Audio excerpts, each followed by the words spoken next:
Well, from the biointensive garden at Las Cañadas, where you can see a more traditional planting in beds and so on with perennial vegetables added in, we go to a more unconventional type of production. This is a polyculture of perennial species where you have multiple plants growing together in the same area, sharing resources, hopefully minimum of competition and a maximum of cooperation.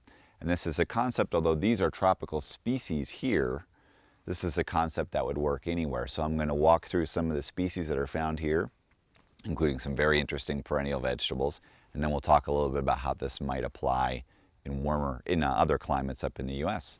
So first, right here, growing in the shade, this is Chile Serra, which is a perennial pepper from the Andes. It's very, very hot and spicy, but very nice, and this will live for many years here.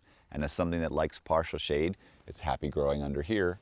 Our main tree, in this case, is coralline, which is a nitrogen-fixing species that makes a nice, good-sized canopy. It's about as big as a good-sized pear tree for us.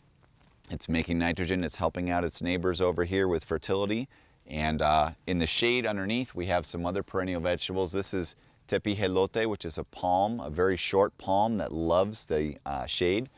And this is the part that you eat. It's a young flower shoot that's almost ready. If you allow those to mature, they make these very interesting fruit bodies here with the orange stalk and the little green fruits on them. So it's a pretty neat looking plant as well.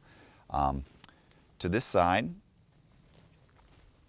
we have chayote, and chayote has been trellised on the nitrogen fixing tree here. And when the chayotes are ready, they just drop down to the ground so you can pick them up. We've also got some air potato growing on here. You can't see them very well, but they're all up in there dropping their fruits down, their tubers, and you can just pick them up and eat them.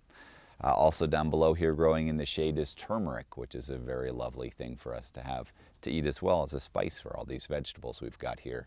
Now in the US, many of these species won't necessarily grow, but your nitrogen fixer instead could be a mesquite or a mimosa or an alder, depending on where you might live. And your vine might be different. Your shade-loving perennial vegetables might be ramps instead of these.